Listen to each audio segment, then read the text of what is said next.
Assalamualaikum warahmatullahi wabarakatuh.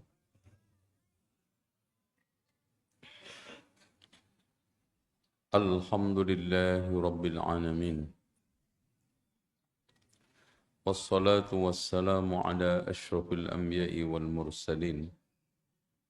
Muhammadin wa ala alihi wa sahbihi ajma'in. Allahumma salli wa sallim wa barik ala Muhammadin wa ala ali Muhammad wa ba'd. Saya agak meriang karena tadi jatuh mau digigit anjing. Ya. Jadi mudah-mudahan bisa sampai Isya ya. Tema yang kita kaji malam hari ini adalah Islam menyebar dengan akhlak.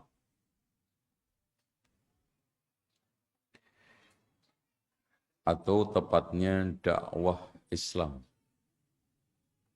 Ya, karena dakwah Islam itu menyebar dengan akhlak.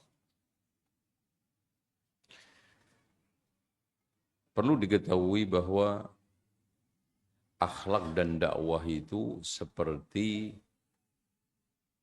dua sisi mata uang. Antum punya duit nggak? Mana kasih contoh? Mana? Loh, nggak ada. Coba pinjam duit 100.000 nggak balik ya? Ya. Oke. Ini. Kalau antum punya 20, sininya putih nggak laku. Begitu juga dakwah. Dakwah dan akhlak itu seperti dua sisi mata uang. Kenapa? Karena dakwah itu pahit. Dakwah itu berat. Dakwah itu satu materi yang dikatakan oleh Allah, Qul hadhihi sabili ad'u ilallah. Merubah yang kadang-kadang ekstrim. Yukhrijuhum minadh-dhulumati ilan nur.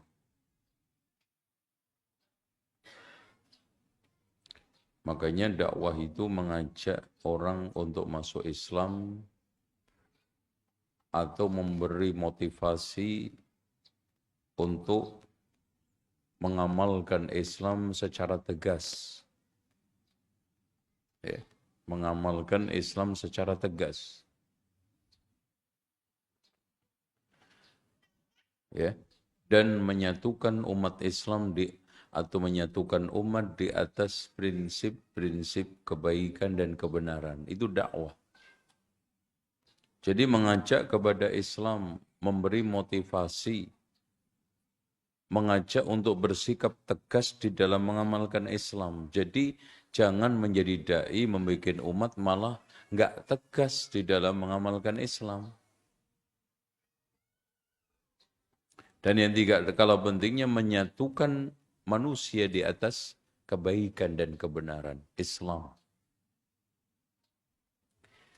Kalau memang begini, betul apa yang dikatakan oleh Allah, wa man ahsanu qawlan mimman da'a ilallah.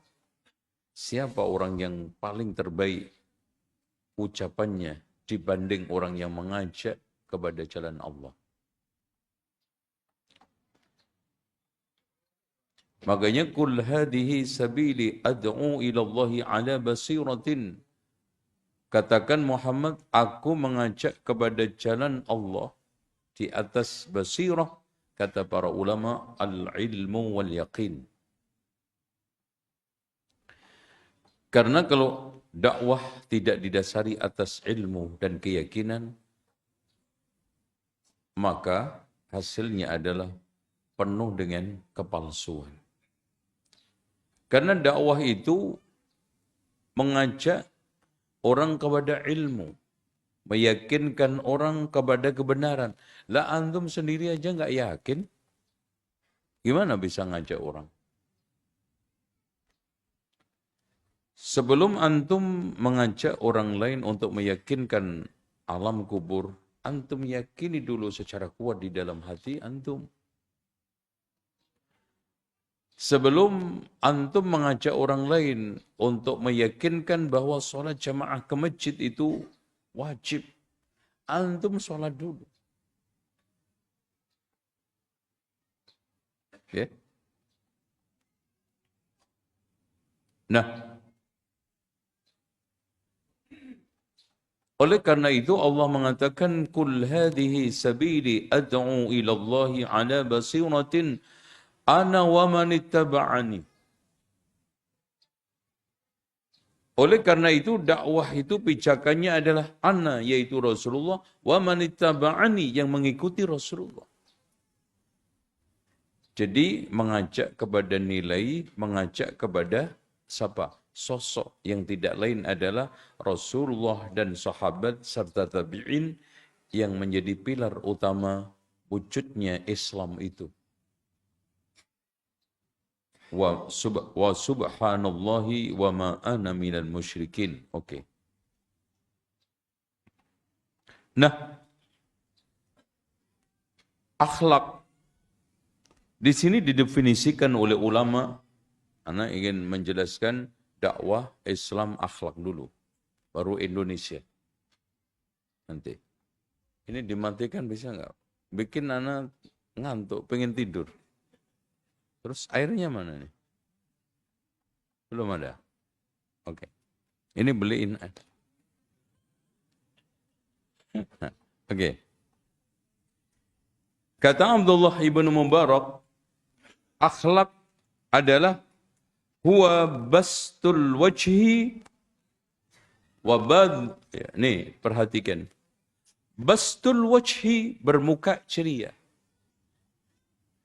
Seorang dai itu harus paling murah senyum. Meskipun hati menangis, harus tetap tersenyum. Ya, contoh saya, meskipun tadi mau digigit anjing, tetap tersenyum. Ya. Kan gitu. Syukran. Oke. Ya. Assalamualaikum.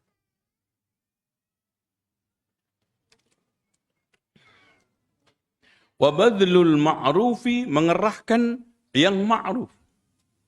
Jadi yang namanya akhlak itu bermuka ceria, mengerahkan berbagai macam kebaikan, kebaikan materi dan imateri, kebaikan pikiran, ucapan dan juga apa perilaku, wa kafful adza, menahan gangguan.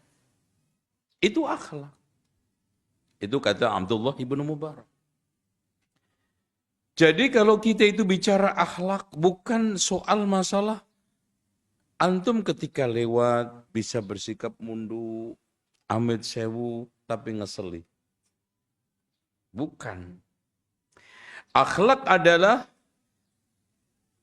apa? Bastul wajhi, bermuka ceria. Wa badlul ma'ruf, mengerahkan berbagai macam ma'ruf, kebaikan. Ma'ruf qawlan. Makanya Pak, di dalam Al-Quran Allah mengarahkan akhlak di dalam berbicara itu sampai 7 macam. Yang pertama adalah qawlan ma'rufah.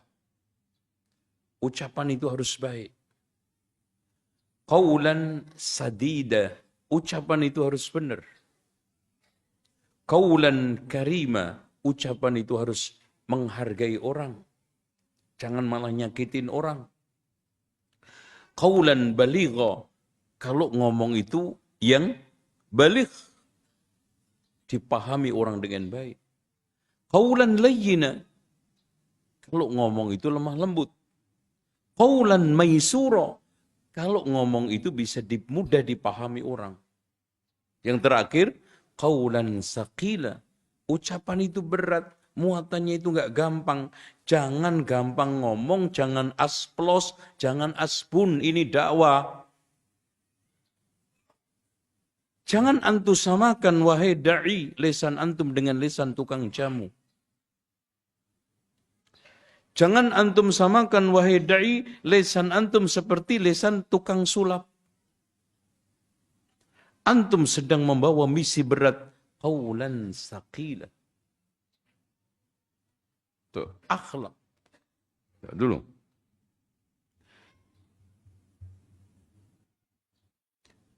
Makanya Imam Ibnu Taimiyah lebih tegas lagi mengatakan akhlak adalah jima'ul khuluqil hasan ma'an nas. Seluruh bentuk perlakuan baik kepada manusia itu akhlak.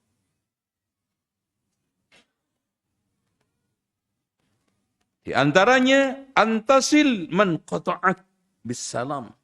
Kau sambung orang yang memutuskan kamu silaturahmi minimal dengan assalamualaikum. Jangan antum kesel sama orang malah ngeseli.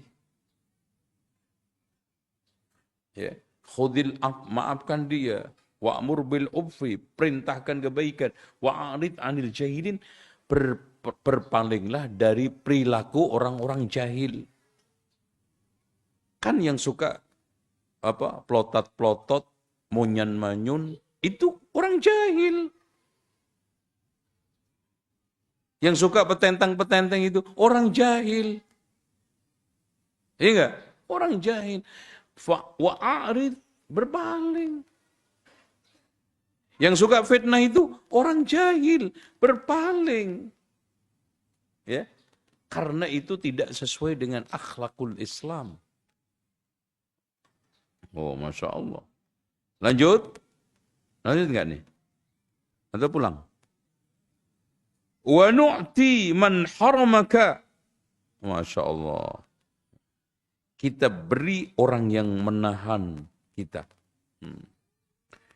Dia ngelarang kajian di masjid, kita bolehkan dia kajian. Oh gitu. Kita pelit, mereka pelit, kita dermawan. No gitu. Mereka tukang fitnah, kita enggak fitnah. Itu akhlak. Tuh. Jangan antum sama dengan mereka. Apa faedahnya?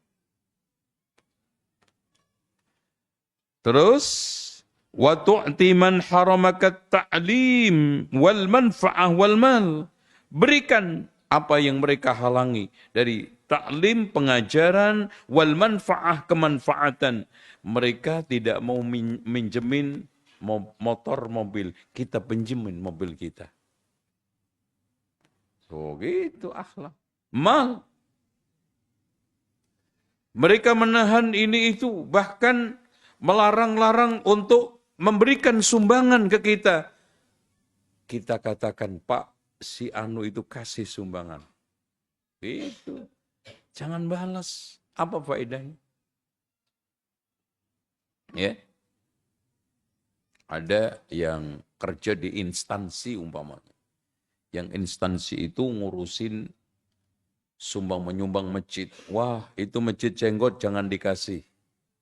Kita katakan, itu masjid orang yang ngomong-ngomongin jenggot, kasih dia. No gitu. Itu baru akhlak. Padahal jenggot itu mulia. Semua para rasul, para nabi jenggotan. Yang nggak jenggotan bencong aja. Kecuali alami ya memang. Ya, tapi kalau antum nggak punya jenggot, jangan diobati. Ya, jangan diobati. Biarin aja. Karena muka antum nyetelnya seperti itu. Ya, cocoknya nggak ada jenggot. Karena nanti kalau dikasih jenggot itu ya aneh juga.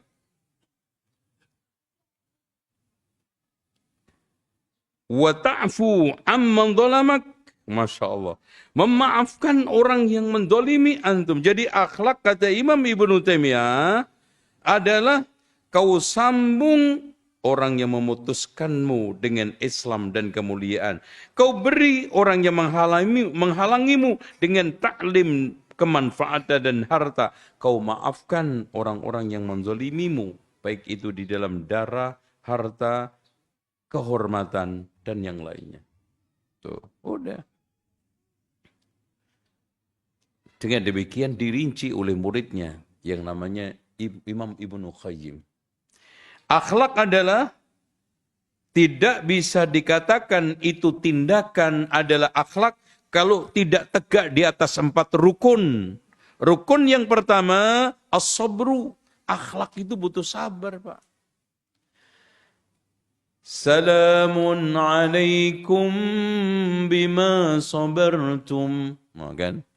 Salamun alaikum bima sabartum fa ni'ma uqbaddar.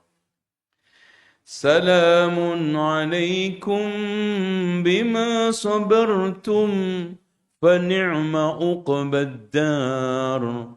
Salamun alaikum bima sabartum. Sabar itu memang berat. Makanya kata Imam Ibnul Jauzi, sabar itu berat, tidak ada yang bisa manggul kecuali akal sehat.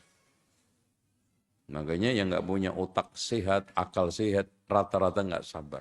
Apalagi PA, pendek akal. Itu rata-rata nggak sabar. Pecicilan. Sabar. Ya, apalagi dakwah, Pak. Dakwah itu dari zaman Nabi Nuh sampai nanti kiamat. Itu isinya dihujat orang, dimusuhi orang, tantangan, rintangan, fitnah itu. Kalau antum pengen dakwah bertabur bunga pujian, antum jadi artis. Oh, itu enak. Atau minimal ustadz setengah artis, artis setengah ustadz. Itu. Setengah-tengah. Sabar. Yang kedua, al-iffah, menjaga diri. Jadi akhlak itu rukun yang kedua adalah menjaga diri demi izzah, menjaga diri demi kemuliaan, tidak menghinakan, merendahkan hanya karena peseran dunia atau pepesan kosong keduniaan. Yang berikutnya ketiga adalah wasyaja'ah, keberanian. Seorang yang berakhlak mulia, rukun harus tegak. Yang ketiga apa? Berani menanggung resiko dari seluruh apa yang dia perbuat. Mas, jangankan dakwah, nyopet aja ada resikonya enggak? Ada enggak? Ada. Nyopet ada resikonya, maling ada resikonya, nikah 1 ada resikonya, nikah 2 ada resikonya, enggak nikah juga ada resikonya, ya enggak? Ada. Loh, mudik aja itu Pak, resikonya macet kadang-kadang 20 jam hanya menempuh jarak 150 kilo. Diterabas itu, kenapa mereka itu bertekad kuat untuk tetap mudik walaupun macet sampai 20 jam karena yakin akan jalan yang dia tempuh nyampe kampung. Loh gitu. Nah kalau antum yakin jalan dakwah ini adalah jalan mulia, insya Allah. Tuh. Ya. Sebagaimana tadi. Orang itu nyopet, yakin nyopet itu sumber kebahagiaan. Loh, diterabas resiko berbagai macam, yang ditangkap polisi, yang digebukin orang kampung, loh. Antum. Tuh. Makanya maling, copet, begal itu sebetulnya orang-orang pemberani tapi salah alamat. Orang-orang tangguh hebat. Sama juga, pelacur itu orang-orang hebat loh Pak. Coba kerja jam 2, jam 1 malam. Antum berani? Ngaji aja sampai jam 9 udah. Batuk-batuk. Ini batuk-batuk bid'ah. Karena dibuat-buat. Iya. Cuman salah profesi. Makanya akhlak saja.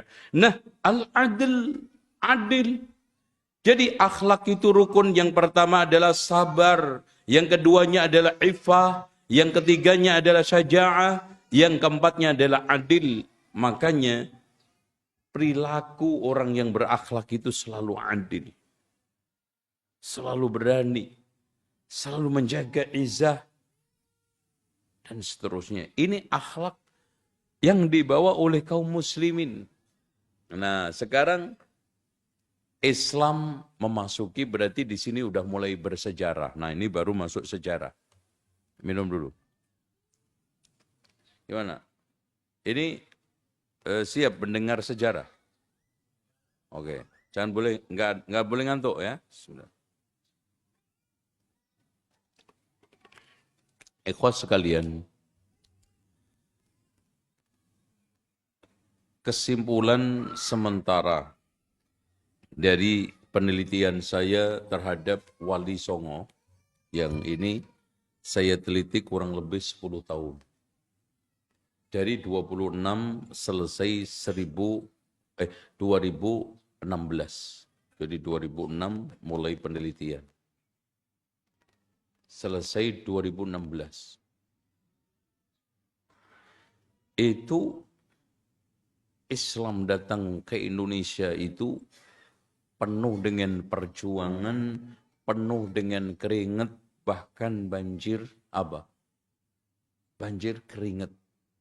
Usaha kerja keras.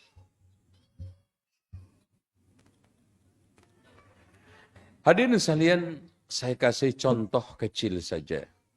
Anaknya Sunan Giri yang namanya Sunan Prapen. Dakwah sampai ke Bali, ke Bima, ada daerah Sasak ya, ada.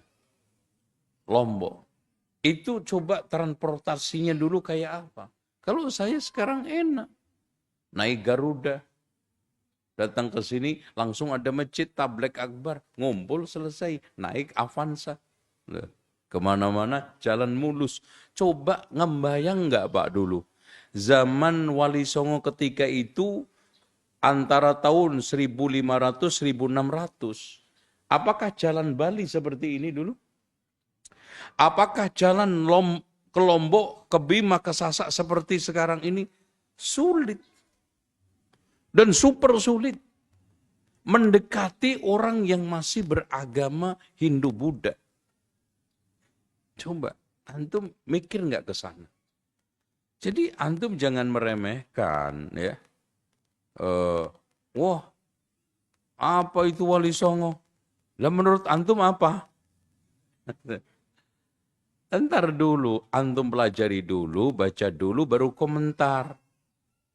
Ini, kenapa? Orang kalau nggak merasakan, itu memang meremehkan. Ya. Pernah ada, ya maaf, ada salah satu tokoh dai, gelarnya doktor, melakukan kesalahan. Oke. Ada salah satu ikhwan mengatakan, DR itu apa sih? Kalau di Lombok mah, pelat nomor, apa? Nomor kendaraan. Ana katakan, Mas, sebentar. Yang salah itu bukan gelarnya.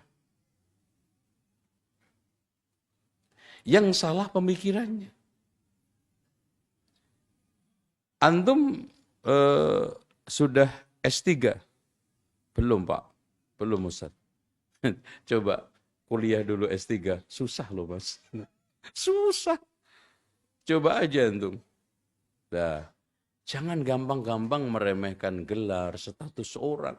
Kan itu bagian daripada firman Allah, وَلَا تَلْمِزُوا أَنفُسَكُمْ وَلَا تَنَابَزُوا بِالْأَلْقَابِ بِئْسَ الْاسْمُ الْفُسُوقُ بَعْدَ الْإِيمَانِ وَمَنْ لَمْ يَتُبْ فَأُولَئِكَ هُمُ الظَّالِمُونَ. Zalim, Pak. Oke.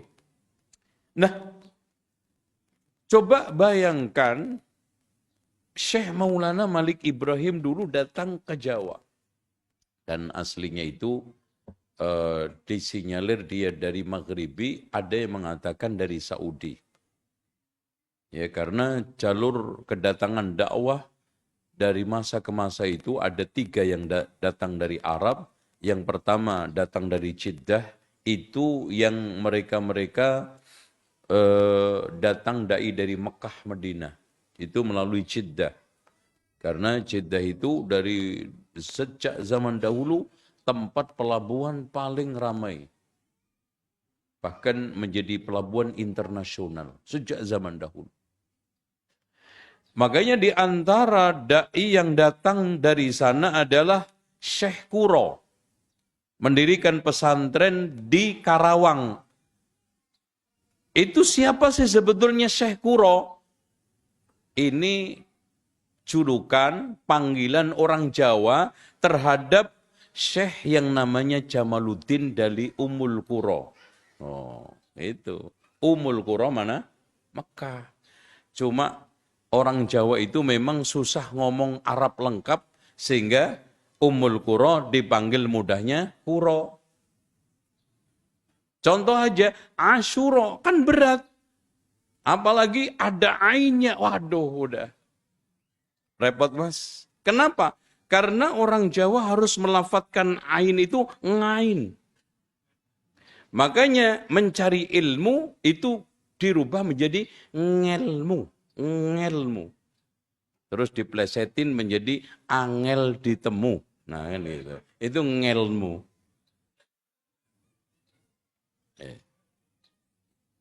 Jadi akhirnya apa? Suro. Sekarang suroan. Gitu. Padahal itu Asyura. Dan seterusnya.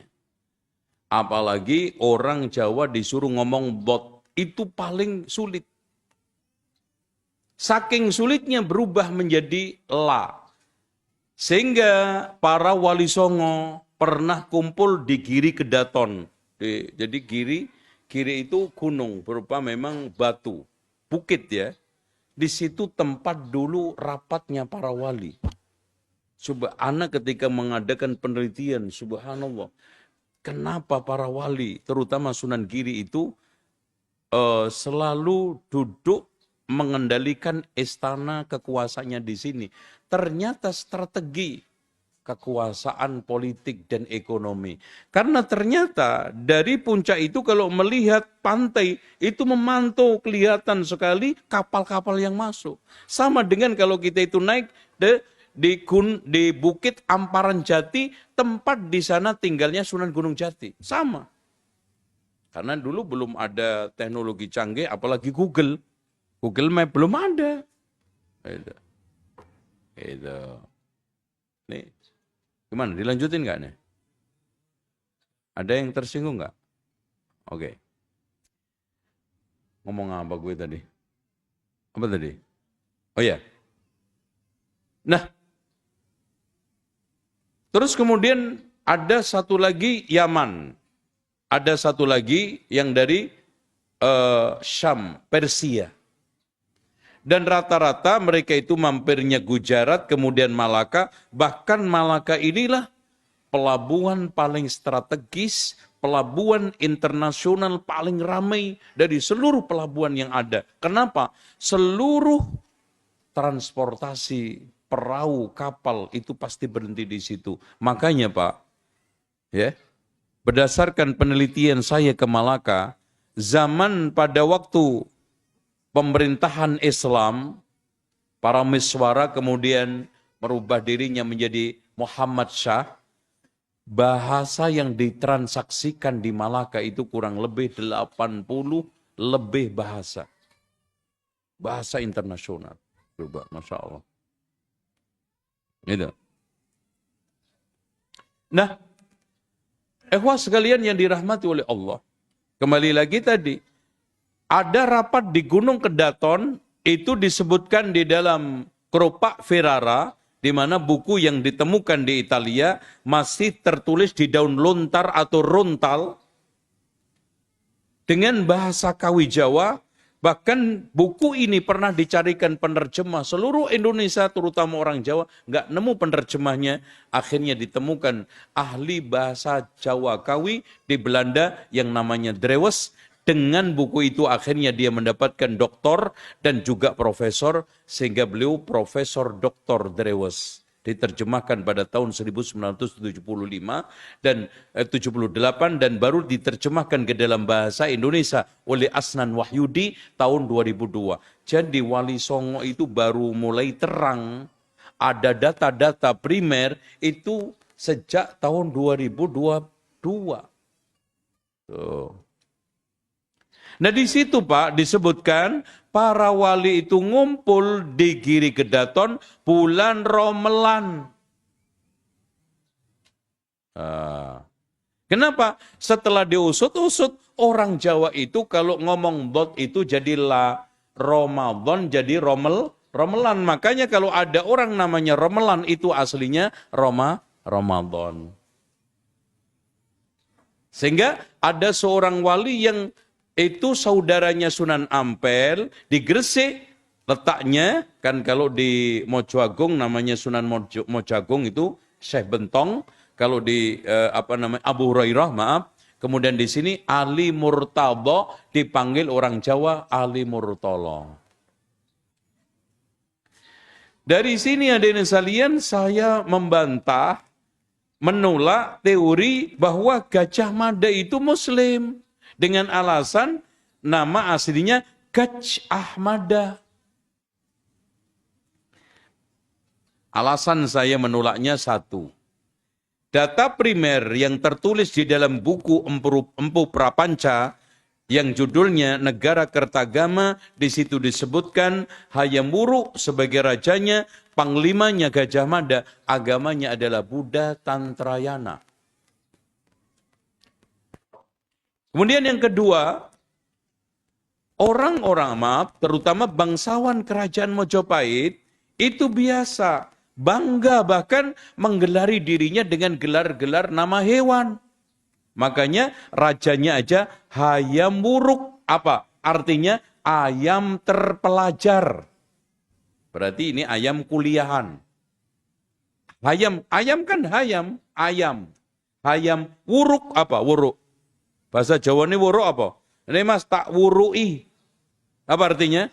Saya ajari. Nah kemudian Gajah Mada itu hewan. Gajah itu hewan, mada itu tangkas. Itu bahasa Sangsekerta. Makanya anak-anaknya Brawijaya V yang meskipun istrinya 2 itu muslimah dan banyak diajak untuk masuk Islam, terutama Sunan Ampel, tapi akhirnya dia itu secara diplomatik menolak, tapi memberikan kesempatan anak-anaknya untuk masuk Islam. Itu nama-nama hewan semua. Anaknya Brawijaya V yang menjadi Adipati Pengging namanya apa? Namanya siapa? Kebo Kenongo. Yang nanti dia menjadi muridnya Syekh Siti Jenar. Terus kemudian anaknya yang sekarang menjadi Adipati Surabaya namanya siapa? Lembu Suro.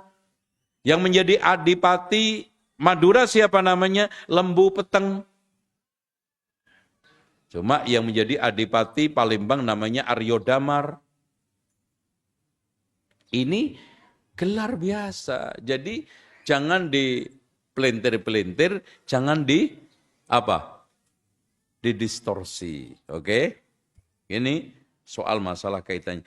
Dengan demikian, kalau seandainya ini yang terakhir, Gajah Mada itu awalnya namanya Gajah Mada, pastinya sudah dipanggil orang Jawa Gajah Ahmala. Karena nggak bisa ngomong D, dot. Itu, ya, oke. Hadirin sekalian yang dirahmati Allah. Kita telah mendapatkan 2 kali seminar, yang satunya pada tahun 1968. Kemudian ada lagi seminar pada tahun 1978.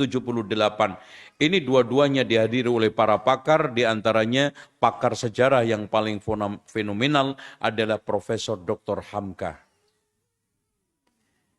Dari kurang lebih 300 ahli sejarah memutuskan, apalagi pada waktu seminar tahun 78 itu, sepakat Islam menyebar di Indonesia melalui para da'i, saudagar, dan musafir. Dan tidak ada satupun yang menyebarkan dengan pedang. Malah sebaliknya, yang menyebarkan ideologi dengan pedang itu adalah mereka-mereka yang dari barat. Makanya ini sebetulnya lempar batu sembunyi tangan. Perhatikan komentar Kaisar Adib Majul, peneliti Filipina, dalam bukunya Muslim in the Philippines, terbitan tahun 1973. Dalam terjemahan bahasa Indonesianya, para da'i dari Arab dan para da'i kaum muslimin lainnya mampu menyelaraskan diri dengan rakyat pribumi. Coba Pak, bayangin. Orang Jawa pada zaman kurang lebih tahun 1400-an, itu pernah diceritakan oleh Vinci dan Mahuan. Vinci dan Mahuan ini adalah penasihat utama Cheng Ho, dan keduanya ulama dan sekaligus peneliti, ahli apoteker dan terapi serta herbal yang pintar bahasa Arab. Makanya ketika diajak ke negara-negara Islam, terutama ke Arab, ke Yaman, selalu berduaan ini orang diajak. Dan kapalnya Cheng Ho itu disebutkan oleh ahli sejarah memuat sampai 36.000 penumpang. Mana ada kapal yang sekarang ini kalau enggak, Masya Allah, besar. Ya. Dan ulamanya, ustadznya, tukang ahli agamanya itu 200 rata-rata. Nanti diturunkan untuk dakwah, turunkan untuk memberikan wejangan orang. Seperti itu. Di antaranya ada yang tentara juga, di antaranya ada ahli pengobatan. Makanya orang-orang Eropa meniru. Ya. Melancong itu selalu membawa apoteker. Makanya di antara salah satu apoteker dari nanti menjadi peneliti, pelancong adalah siapa? Tom Paris. Yang nanti akhirnya menjadi ahli sejarah. Itu apoteker. Yang datang bersama Portugis, meneliti dari Malaka sampai Ternate. Sampai menghasilkan satu kitab yang judulnya Soma Oriental. Itu ada versi bahasa Portugis, ada lagi versi bahasa Inggris. Dan buku ini saya temukan ketika saya melakukan penelitian di Malaka. Anak cari nguplek perpustakaan di sini nggak ada. Itu buku Masya Allah. Jadi bagaimana menceritakan secara real, karena dia langsung. Ini termasuk buku primer, karena dia itu pelaku sejarah. Nulis apa yang terjadi di Malaka, apa sekarang yang terjadi di Aceh, apa yang terjadi di India, apa yang terjadi di Batavia, apa yang terjadi di Cirebon, sampai dia mengatakan tidak ada orang Jawa yang paling ditakutin oleh Portugis, oleh orang-orang Barat kecuali 3. Pate Rodim, Pate Kuiter, dan Pate Unus. Itu paling ditakutin. Ya, Pate Rodim yang tidak lain adalah Raden Patah. Pate Kuiter itu adalah Abdul Qadir. Yang namanya itu, jadi dulu itu pengusaha besar di Malaka. Kemudian setelah terjadi pemberontakan kalah, dia pindah ke Cirebon. Dijulukin orang Malaka itu Amang. Nama aslinya adalah Abdul Qadir. Makanya disinyalir ini adalah orang Tionghoa yang memang tokoh dai Islam. Ya. Ini subhanallah. Ya. Selanjutnya, udah adzan? Hah? Belum. Ya, kasih peringatan ya. Oke. Lanjut, belajar bahasa. Nah, kata Mahuang sama Vinci, orang yang ada di Jawa ketika kami datang, itu terbagi menjadi 3.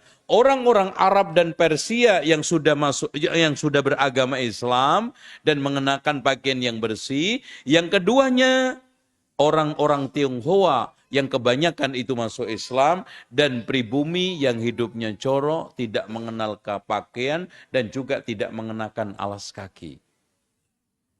Tuh. Memang betul, ini bukan dalam rangka menghina. Kalau sejarah itu kan menyampaikan apa adanya, bukan. Makanya pakaian-pakaian mereka, wanita dulu Pak, wanita Jawa, itu kalau belum menikah, belum boleh mengenakan pakaian untuk nutupin payudara. Jadi kalau masih gadis, itu cuman kemben ke sini, sampai lutut. Itu seperti itu. Nanti kalau sudah dia itu menikah, baru ditutup. Itu pakaiannya. Dan jarang pakai apa namanya ini. Nah, coba bayangkan anak Ketika itu subhanallah, coba bayangkan Mbah Wali dulu, para wali dulu, maksudnya wali ini bukan orang sakti mondroguno, ora tedas paluning pande otot kawat balung usti, ketek tape, keringet solar, bukan. Wali itu petugas. Dan bahasa ini masih dipakai sampai sekarang. Wali kota. Nah, apa sakti? Enggak. Itu yang bikin orang-orang kemarin aja. Wali itu petugas. Berarti wali itu petugas dakwah. Sehingga orang yang menjadi penanggung jawab dakwah itu disebut wali, penanggung jawab kota namanya wali kota, penanggung jawab anak namanya wali murid. Nanti pakai kok. Antum bingung banget nyarikan asal-usul dari wali itu. Gitu. Mereka datang ke sawah, mereka datang ke hutan, mereka datang ke rumah-rumah untuk mendakwai mereka Islam. Kita lanjut dikit. Belajar bahasa mereka. Coba lagi. Memahami adat istiadat mereka, menikah dengan mereka, dan menyatukan diri dengan rakyat banyak tanpa menyatakan dirinya itu sebagai golongan yang berstatus istimewa.